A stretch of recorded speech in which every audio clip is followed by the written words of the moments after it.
El siguiente vicio que vamos a ver ahora es el de la simulación.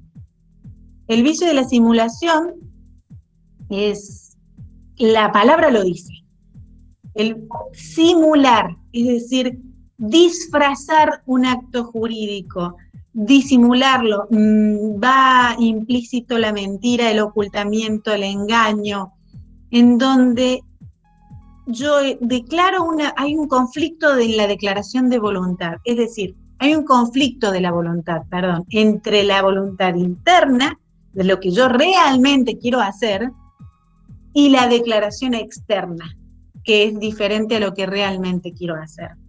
Es decir, se trata de una declaración de un contenido de voluntad que no existe, es irreal, que no es real, pero está emitida muy conscientemente y de común acuerdo con otra persona, con las otras partes intervinientes del acto jurídico.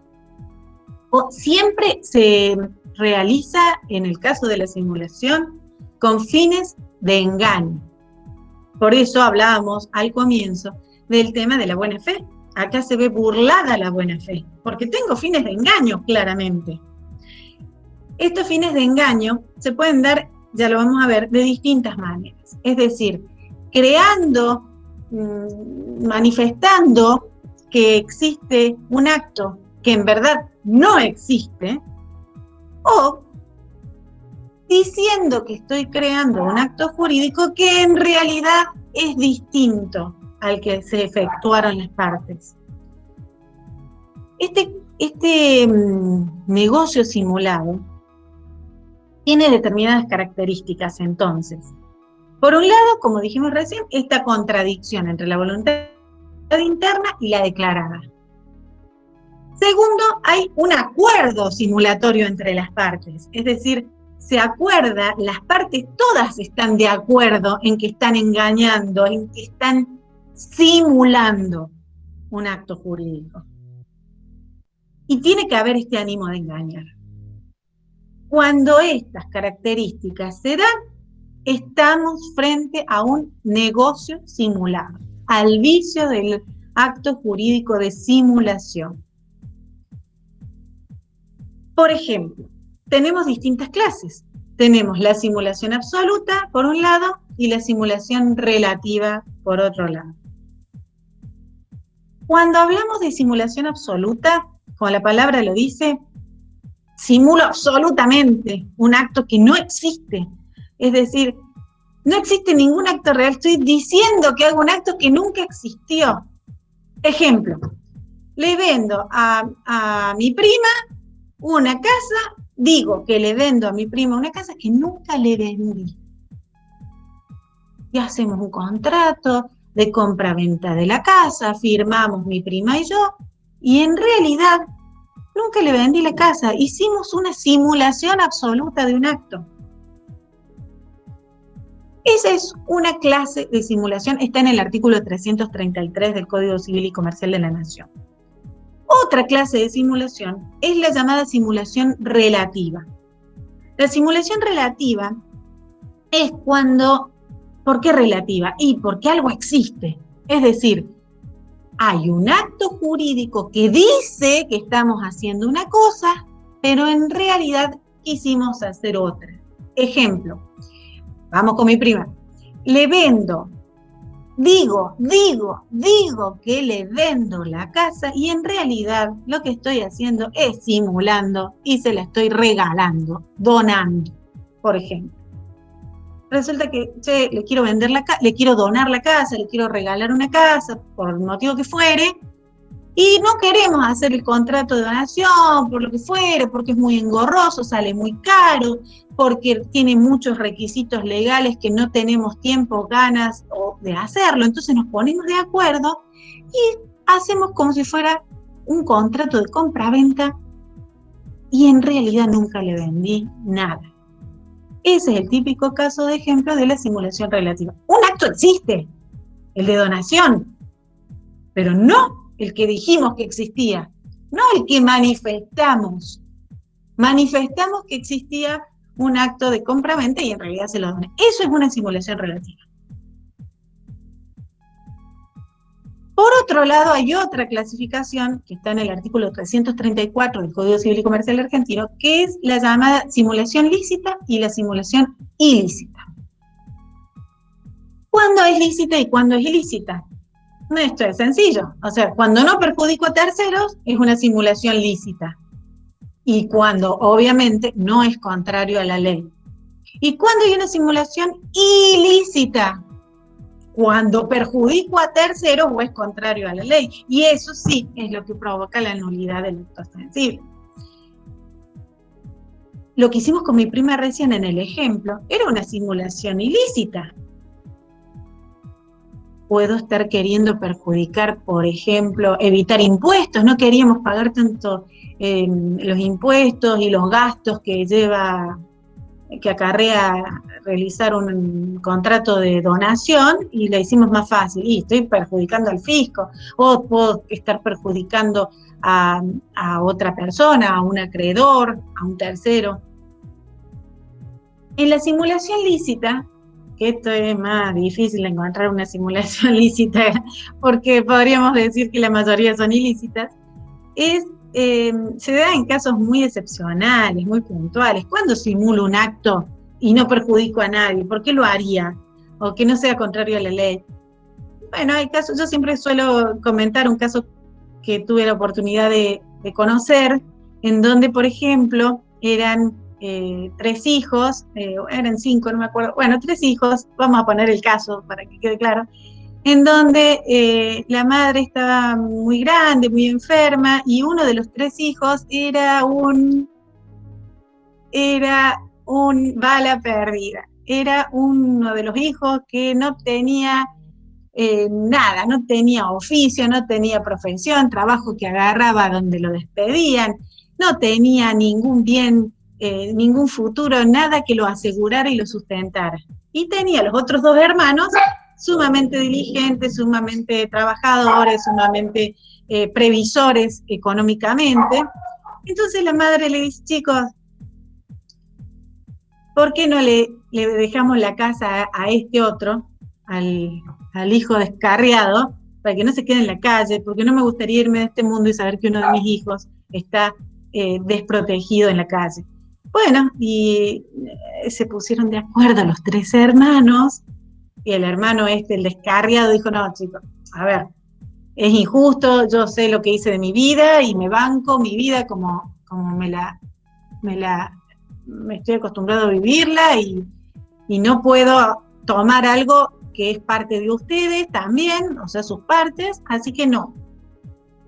No, pero no le podemos dar esta aflicción a la mamá, no sé qué, no sé cuánto, se ponen de acuerdo y simulan un acto por piedad, por amor, para hacerle creer a su madre, por ejemplo, que sí le habían cedido su parte a este hermano descarriado. Bueno, simularon, pero una simulación que en el fondo no perjudicó a nadie, porque ellos se habían puesto de acuerdo y lo único que querían era que, por ejemplo, su madre se fuera en paz, tranquila, y que los hermanos estaban dispuestos a hacerlo verdaderamente, solo que el descarriado no quería, no aceptó, pero no quería afligir a su madre.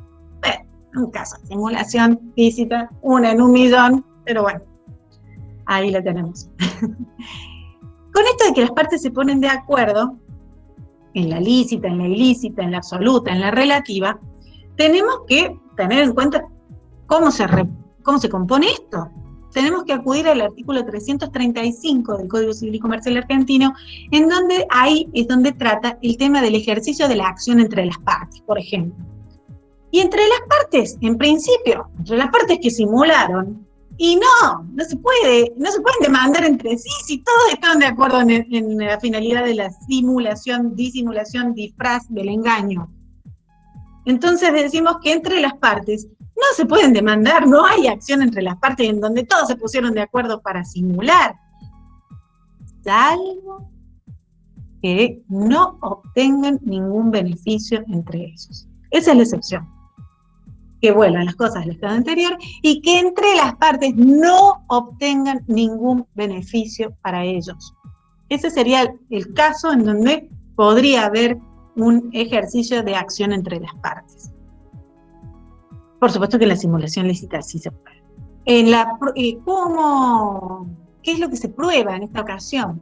Lo que se prueba es la simulación, pero a través de un documento que se llama contradocumento, que es un escrito, que puede ser un instrumento público, puede ser un instrumento privado, generalmente oculto, secreto, en donde su finalidad es demostrar, comprobar, reconocer que se realizó esta simulación absoluta o relativa a la que se haya realizado.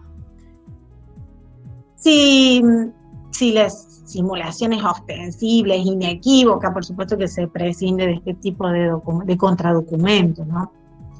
Eso en orden al ejercicio de la acción entre las partes.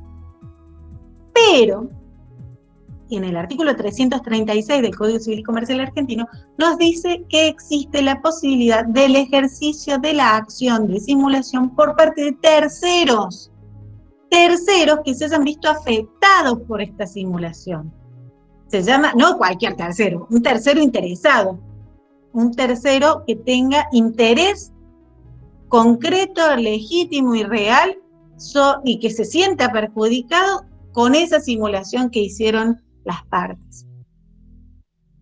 Pueden ser, por ejemplo, ¿quién puede ser un tercero que se sienta afectado? El cónyuge, por ejemplo, en donde el otro cónyuge vendió la casa o vendió los bienes, por ejemplo, simulando, y le hace creer al cónyuge que vendió todo, o que se quedó en la calle y que no tiene nada. Bueno, ese cónyuge se puede ver afectado. O puede haber un heredero perjudicado, por ejemplo, también, o en la cesión de derechos. Bueno, acá se admite todo tipo de prueba, por supuesto.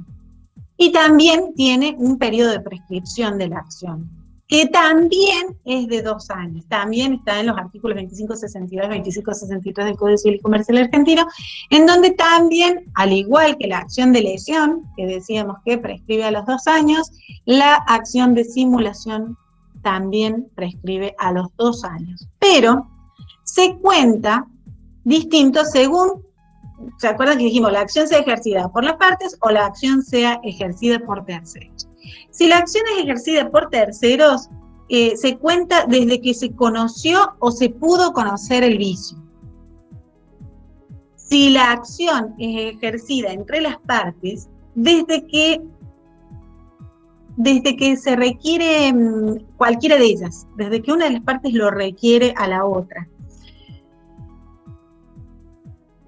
O también desde que una de las partes se niega a dejar sin efecto entre ellas la simulación que llevaron a cabo. Bueno, ¿cuál es el efecto? Una vez que se lleva a la justicia, se prueba que existe esta simulación, ¿cuál es el efecto jurídico de la declaración de simulación? Bueno, eso lo tenemos en el artículo 337 del Código Civil y Comercial Argentino, y tenemos distintos efectos. Si entre las partes es el efecto de la declaración de simulación, entre las partes el efecto es la nulidad del acto aparente. El acto real sigue produce sus efectos, pero cuando las partes se demandan, que no se pueden demandar, dijimos, no hay acción entre las partes, pero sí se demandan entre las partes y se trata de ejercer la acción de simulación, en el único caso en que no obtengan beneficios las partes entre ellas, el efecto es la nulidad del acto aparente. Y en cuanto al efecto de la declaración de simulación en relación a terceros, decimos que es inoponible, o sea, no puedo oponer esta declaración de simulación, por ejemplo, a los acreedores del adquirente me explico, a los acreedores del adquirente. Siempre que sea de buena fe. Es decir, yo le vendí mi casa a mi prima, en el ejemplo que decíamos, y vienen mis acreedores, piden la declaración de simulación. Yo no le puedo. Es inoponible a los acreedores adquirentes del acto simulado del bien ejecutado de buena fe. Bueno, Y en relación, el último vicio, así que bueno, queda estudiar muy bien el tema de simulación en estos artículos. Recuerden acudir al código, el programa, manual y código. Y queda el vicio del fraude, que el vicio del fraude ya se encuentra desarrollado en el aula virtual